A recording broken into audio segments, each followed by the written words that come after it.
জুয়াডির জান যখন কবজ হবে, মারা যাবে না জুয়াডিরা? কি বেঁচে থাকবে আজীবন?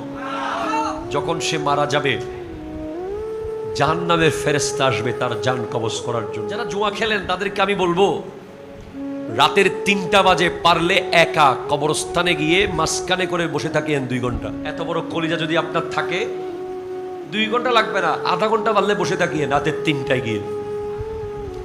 মরার পরে থাকতে হবে না? হবে। জান কিভাবে কবজ হবে? কালো কসকসে কাপড় নিয়ে আজরাইল আলাইহিস সালাম জাহান্নামের কালো কালো ফেরেশতাদের বহর নিয়ে আসবে। এমন ভয়ঙ্কর সিচুয়েশন হবে, মনে হবে পৃথিবীর সমস্ত সমুদ্রের পানি তার গায়ের দিকে আসতেছে। মনে হবে সমস্ত কাঁটাযুক্ত গাছ তাকে জড়িয়ে ধরতেছে। মনে হবে সমস্ত পাহাড় তার শরীরের দিকে আসতেছে। শরীরের প্রত্যেকটা রগে রগে রুটাকে বের করা হবে। চোখ দিয়ে রু বের হবে, নাকের ছিদ্র দিয়ে রু বের হবে, কানের ছিদ্র দিয়ে রু বের হবে। প্লাস দিয়ে টেনে টেনে নখ খুলে ফেললে যেই ব্যথা, এর চেয়ে আরো ভয়ঙ্কর ব্যথা। হাদিসে এসেছে, এই সমস্ত ব্যক্তিদের রু কবজ হবে যেন ভিজা তুলার ভিতর থেকে লোহার প্যারাক বের করা হচ্ছে।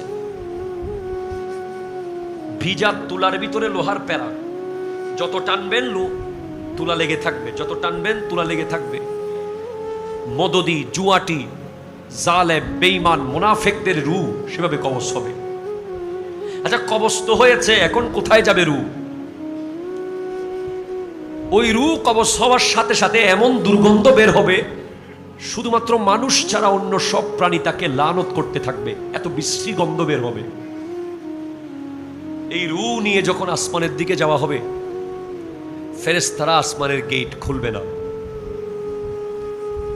জুয়াডি দেখবে তার কবর অলরেডি আগুনে ভরা। সে চিৎকার করে করে বলবে, আমাকে কবরে নিও না। কুকুররা চিৎকার করবে, গরু ছাগলরা আওয়াজ করবে তার কান্না দেখে।